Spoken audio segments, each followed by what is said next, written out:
नमस्कार। आज के इस वीडियो में हम मिनिस्ट्री ऑफ माइनॉरिटी अफेयर्स द्वारा प्रदान की जाने वाली post matric and merit cum means scholarship के संबंधित जानकारी प्राप्त करेंगे।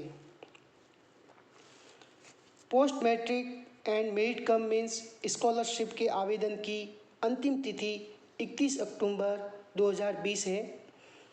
आवेदन करने वाले को नेशनल स्कॉलरशिप पोर्टल पर रजिस्ट्रेशन करना होगा। Post matric and merit cum means scholarship के लिए higher secondary school, college, university में अध्ययनरत स्टूडेंट आवेदन कर सकते हैं। साथ ही ITI और पॉलिटेक्निक कोर्सेज करने वाले विद्यार्थी भी इस स्कॉलरशिप के लिए आवेदन कर सकते हैं। 1 साल से कम अवधि का कोर्स और सर्टिफिकेट के कोर्सेज हैं वो विद्यार्थी इसके लिए एलिजिबल नहीं हैं। आवेदन करने वाले विद्यार्थी के फाइनल एग्ज़ाम, जो लास्ट एग्ज़ाम उसने दिया है, प्रीवियस फाइनल एग्जामिनेशन में 50% से अधिक अंक प्राप्त करने वाले विद्यार्थी ही post matric and merit cum means scholarship के लिए आवेदन कर सकते हैं। और जिनके पेरेंट्स की सभी प्रकार के सोर्सेज से वार्षिक जो आय है वो 2.5 लाख से कम होनी चाहिए। तो एलिजिबिलिटी के लिए 2 क्राइटेरिया है। प्रीवियस फाइनल एग्जामिनेशन में 50% से अधिक अंक प्राप्त किया हो, और दूसरा पेरेंट्स की जो सभी सोर्सेज से वार्षिक आय है वो 2.5 लाख से कम होनी चाहिए। Post matric and merit cum means scholarship जो कि मिनिस्ट्री ऑफ माइनॉरिटी अफेयर्स द्वारा प्रदान की जाती है, तो 6 कैटेगरीज है। उन कैटेगरी के विद्यार्थी ही इसके लिए आवेदन कर सकते हैं। मुस्लिम, सिख, क्रिश्चियन, बुद्धिस्ट, जैन और पारसी, ये 6 कैटेगरी है जो सेंट्रल गवर्नमेंट द्वारा नोटिफाइड की हुई है। इन 6 कैटेगरी के विद्यार्थी post matric and merit cum means scholarship के लिए आवेदन कर सकते हैं। सिलेक्शन प्रोसीजर क्या रहेगा? फ्रेश, जो प्रथम बार आवेदन कर रहा है उसको फ्रेश कहा गया है। जो भी स्कॉलरशिप दी जा रही है माइनॉरिटी को, वो नंबर फिक्स्ड है और लिमिटेड है। और इसके लिए पहला आधार, गरीबी को पहला आधार बनाया गया है, और मार्क्स का जो है वो सेकंड क्राइटेरिया रहेगा। इसके लिए एप्लीकेंट को अथॉरिटी द्वारा जारी इनकम सर्टिफिकेट प्रोड्यूस करना होगा। सेम इनकम के केस में मेरिट जनरेट की जाएगी, और डेट ऑफ बर्थ का क्राइटेरिया होगा अगर सीनियर इज़ प्रिपेयर्ड।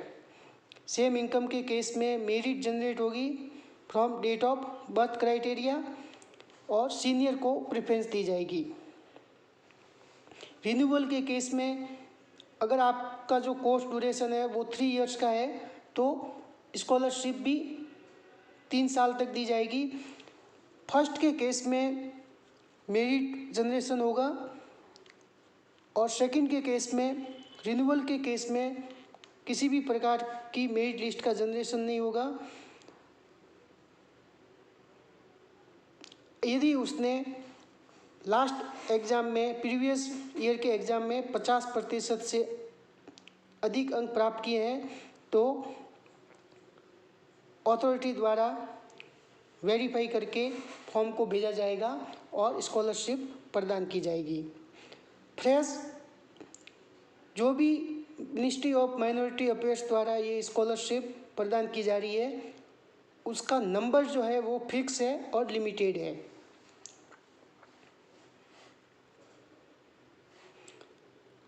ड्यूरेशन, पूरे कोर्स ड्यूरेशन के लिए, एकेडमिक सेशन के लिए ये स्कॉलरशिप प्रदान की जाएगी, जिसमें मेंटेनेंस अलाउंस और फिक्स्ड लमसम अमाउंट जो है एकेडमिक ईयर का वो प्रदान किया जाएगा। कोर्स ट्यूशन फीस, एडमिशन और मेंटेनेंस अलाउंस प्रदान किया जाएगा। Condition for scholarship,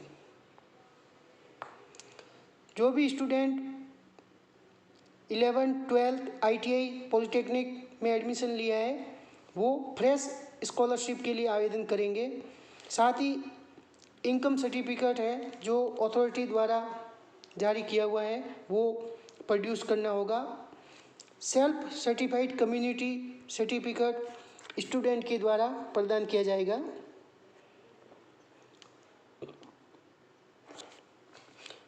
scholarship continue तभी रहेगी जब प्रीवियस ईयर के एग्ज़ाम में 50% से अधिक अंक प्राप्त किए हैं। एक परिवार से मैक्सिमम 2 स्टूडेंट को इस योजना का लाभ प्रदान किया जाएगा। साथ ही 75% से अधिक की जिसकी उपस्थिति है वो इस स्कॉलरशिप के लिए एलिजिबल रहेगा। इसमें course tuition fees, maintenance allowance को DBT डायरेक्ट बेनिफिट ट्रांसफ़र किया जाएगा। जो भी अमाउंट है स्कॉलरशिप का वो स्टूडेंट के अकाउंट में डायरेक्ट ट्रांसफ़र किया जाएगा। इसके साथ ही जो भी विद्यार्थी स्टूडेंट इस स्कीम के लिए आवेदन कर रहे हैं वो दूसरी किसी भी प्रकार के बेनिफिट जो स्कॉलरशिप की फॉर्म में है उसके लिए आवेदन नहीं कर सकते हैं। Scholarship, renewal of scholarship, previous year के एग्ज़ाम में 50% से अधिक अंक प्राप्त करने पर स्कॉलरशिप जो है वो नेक्स्ट एकेडमिक ईयर के लिए भी जारी रहेगी। मोड ऑफ एप्लीकेशन और मोड ऑफ अप्लाइंग, एप्लीकेशन भरने के लिए आपको नेशनल स्कॉलरशिप पोर्टल पर रजिस्ट्रेशन करना होगा। Instruction related to bank account, student के द्वारा जो भी बैंक ब्रांच नेम है वो केयरफुली एप्लीकेशन फॉर्म में भरना होगा। बैंक अकाउंट होल्डर जो है वो स्टूडेंट के नाम से ही बैंक अकाउंट होना अनिवार्य है। जो भी अकाउंट है आपका वो स्टूडेंट के नाम से होना चाहिए और जो अकाउंट नंबर स्टूडेंट के द्वारा प्रोवाइड किए जाएंगे वो अकाउंट जो है वो रनिंग होना चाहिए, बंद अकाउंट नहीं होना चाहिए।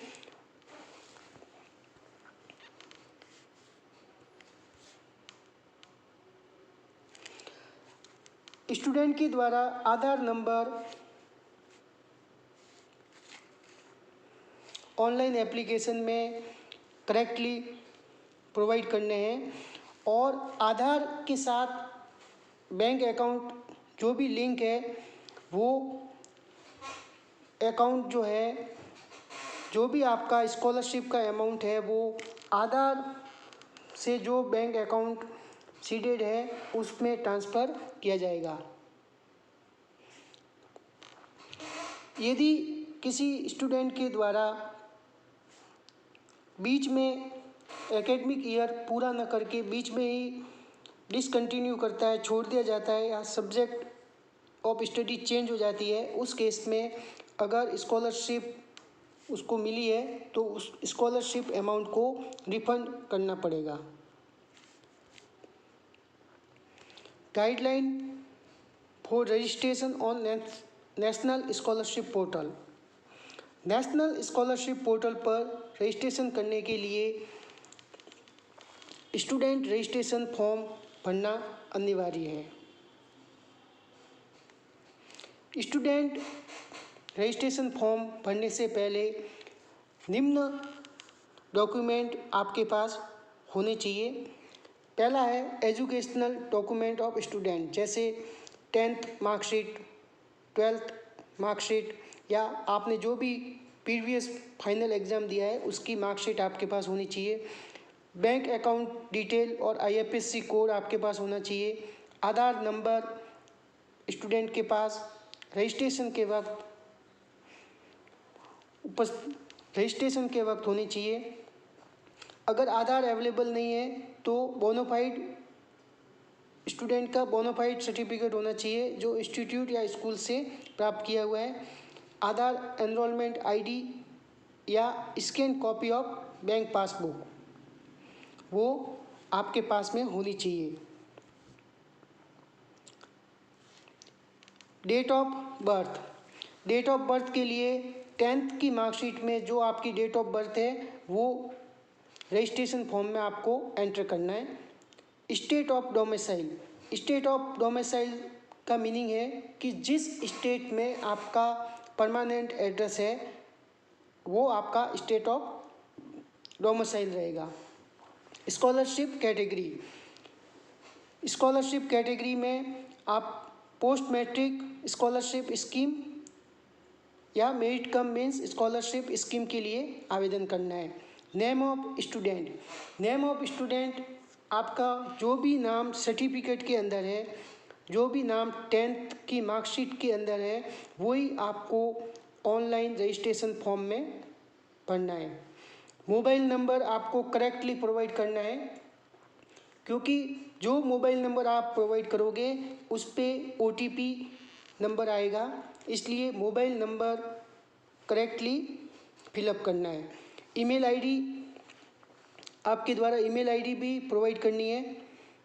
बैंक अकाउंट डिटेल आपको करेक्टली फिल करना है क्योंकि डायरेक्ट बेनिफिट ट्रांसफ़र है। स्कॉलरशिप का जो भी अमाउंट है वो आपके बैंक अकाउंट में डायरेक्टली ट्रांसफ़र किया जाएगा।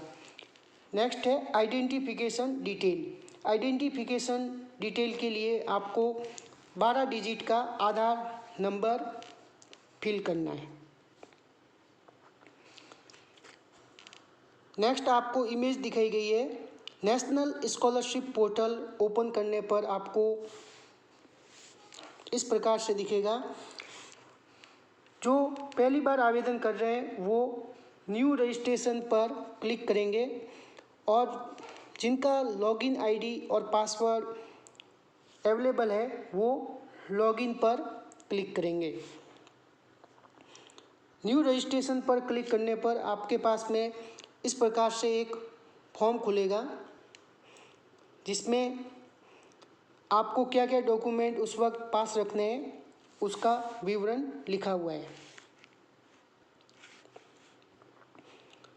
फॉर्म फिलअप करने के लिए इस प्रकार से फ्रेश रजिस्ट्रेशन के लिए फॉर्म खुलेगा जिसमें स्टेट ऑफ डोमिसाइल आपका परमानेंट एड्रेस जिस स्टेट का है वो आपका स्टेट ऑफ डोमिसाइल रहेगा। स्कॉलरशिप की category pre matric and post matric, अगर आप 11th 12th कॉलेज या इंस्टीट्यूट यूनिवर्सिटी में पढ़ रहे हैं तो आपको post matric and merit cum means scholarship के लिए सेलेक्ट करना है। नेम ऑफ स्टूडेंट रहेगा जैसा कि आपके सर्टिफिकेट में लिखा हुआ है। स्कीम टाइप में स्कॉलरशिप को सेलेक्ट करना है। डेट ऑफ बर्थ जैसा कि सर्टिफिकेट में है वो लिखना है। जेंडर सेलेक्ट करना है। मोबाइल नंबर आपको करेक्टली भरना है ताकि उस पर OTP आएगा। ईमेल ID लिखना है। बैंक IFSC कोड प्रोवाइड करना है और बैंक अकाउंट नंबर में जो नाम है वो अकाउंट जो है वो स्टूडेंट के नाम से ही होना चाहिए। ये सारी डिटेल फिलअप करने के बाद में आपके मोबाइल पर यूजर ID और पासवर्ड आएगा, फिर आप लॉगिन कर सकते हैं। यहाँ से लॉगिन करने पर आपके पास स्क्रीन पर एप्लीकेशन ID एंड पासवर्ड मांगेगा। एप्लीकेशन ID लिखना है यहाँ पर और पासवर्ड जो आपके मोबाइल नंबर दिए हुए हैं उस पर आएंगे और कैप्चा डाल के लॉगिन करना है। लॉगिन करने पर इस प्रकार से ये आवेदन खुलेगा। आपके नाम से लेफ्ट मोस्ट में आपके लिखा हुआ है एप्लीकेशन फॉर्म। इस पर आप क्लिक करेंगे तो एप्लीकेशन फॉर्म खुलेगा जिसको फिलअप करना है। इस प्रकार से आपके पास एप्लीकेशन फॉर्म खुलेगा। रजिस्ट्रेशन के वक्त जो डेटा आपने प्रोवाइड किया है वो पहले से एंटर्ड है। इसमें आपको जो भी इंफॉर्मेशन, जो भी फील्ड ब्लैंक है उनको फिलअप करना है। कम्युनिटी कैटेगरी क्या है, रिलीजन क्या है वो भरना है। सिंगल गर्ल चाइल्ड है, अगर किसी परिवार में सिंगल गर्ल ही है तो वो सेलेक्ट करेंगे यस, और अगर सिंगल गर्ल नहीं है, ब्रदर और सिस्टर भी है तो नो हो जाएगा। रिलीजन में आपको 6 कैटेगरी जो है वो होगी साथ में, उसमें से जो कैटेगरी है आपकी 6 कैटेगरी में से वो सेलेक्ट करना है। डे स्कॉलर है या हॉस्टल में रहते हैं वो यहाँ पे सिलेक्ट करना है। फिर यहाँ पे आपको इंस्टीट्यूट सेलेक्ट करना है। इंस्टीट्यूट सेलेक्ट करते वक्त ड्रॉप डाउन से भी आप सेलेक्ट कर सकते हैं। और दूसरा संस्थान का कोड है S S2661 एस कोड डालकर भी आप संस्थान को या इंस्टीट्यूट को फाइंड आउट कर सकते हैं। और इंस्टीट्यूट का नाम आएगा, प्रेजेंट कोर्स क्या है, कौन से ईयर में है, मोड ऑफ स्टडी क्या है, रेगुलर है वो आएगा। क्लास की डेट, जो भी जिस दिन आपने एडमिशन लिया है संस्थान में, फीस की रसीद पर वो डेट लिखी है वो आपकी एडमिशन डेट रहेगी। वो फॉर्म फिलअप करने के बाद नेक्स्ट में आपको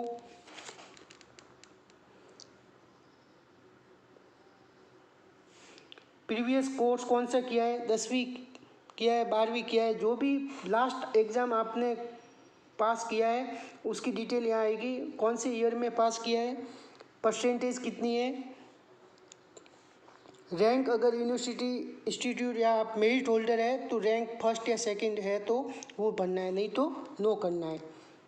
10th क्लास का रोल नंबर लिखना है, बोर्ड का नाम लिखना है और ईयर ऑफ पासिंग लिखना है। अगर 12वीं किया है तो 12वीं की डिटेल भरनी है। अगर आपके पेरेंट्स नहीं है तो ये वाला कॉलम यस करना है, नहीं तो नो रहेगा। गार्जियन का नाम लिखना है। डिसेबिलिटी, अगर आप फिजिकली हैंडीकैप है तो इस कॉलम को यस करना है। पेरेंट ऑक्यूपेशन, इसमें ड्रॉप डाउन लिस्ट में से जो भी आपके पेरेंट्स का ऑक्यूपेशन है, व्यवसाय है, व्यापार है, या जो भी आपके पेरेंट्स जो काम करते हैं उसको सेलेक्ट करना है। नेक्स्ट में डिस्ट्रिक्ट, कौन से ज़िले से बिलोंग कर रहे हैं वो भरना है और पिन कोड लिखना है यहाँ पर, और यहाँ पर आपको एड्रेस लिखना है। फिर जो नेक्स्ट में आएगा post matric scholarship scheme for minorities, इसको आपको क्लिक करना है। उसके बाद में जो जो डॉक्यूमेंट आपको संस्थान में जमा कराने हैं उसकी लिस्ट दी हुई है। पहला है मूल निवास, स्टूडेंट फोटोग्राफ, माइनॉरिटी कम्युनिटी द्वारा दिया जाने वाला self declaration by the student, self attested certificate, जो भी मार्कशीट है लास्ट एग्ज़ाम की वो सेल्फ अटेस्ट करके संस्थान में जमा करानी है। फीस की रिसिप्ट जमा करानी है और इनकम सर्टिफिकेट जो अथॉरिटी द्वारा जारी किया हुआ है वो जमा कराना है। बैंक अकाउंट जो स्टूडेंट के नाम से है उस पासबुक की फ़ोटोकॉपी जमा करानी है। और संस्थान लास्ट जो है student, bona fide student of institution, जो संस्थान द्वारा सर्टिफिकेट दिया जाएगा वो जमा कराना है। अगर आपकी छात्रवृत्ति 50,000 से कम बन रही है उस केस में आपको किसी भी प्रकार का ये डॉक्यूमेंट अपलोड करने की आवश्यकता नहीं है। 50,000 से अधिक की स्कॉलरशिप के लिए ही डॉक्यूमेंट अपलोड करना है। और 50,000 से कम की स्कॉलरशिप है तो ये सारे डॉक्यूमेंट आपको संस्थान में जमा कराने हैं। फाइनल सबमिट करना है। फाइनल सबमिट करने पर आपको इंस्टीट्यूट जो स्टूडेंट ऑफ इंस्टीट्यूशन बोनाफाइड है वो सर्टिफिकेट जारी होगा, उसका भी प्रिंट लेना है। संस्थान से फीस रिसिप्ट मिलेगी, वो फीस रिसिप्ट आपको जमा करानी है, जो इस प्रकार से होगी, जिसमें जो भी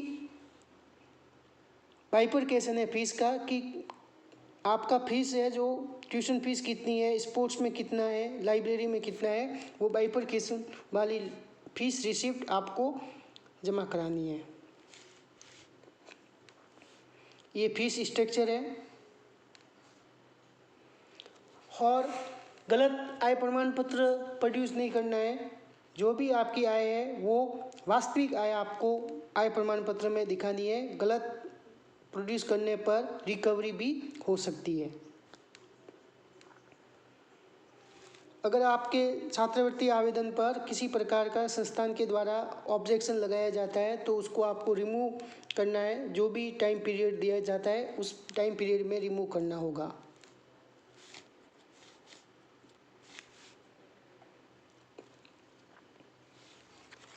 संस्थान में एक शपथ पत्र भी आपको प्रोड्यूस करना है कि इस स्कॉलरशिप के अतिरिक्त मैं किसी भी प्रकार की छात्रवृत्ति के लिए आवेदन नहीं किया है। धन्यवाद।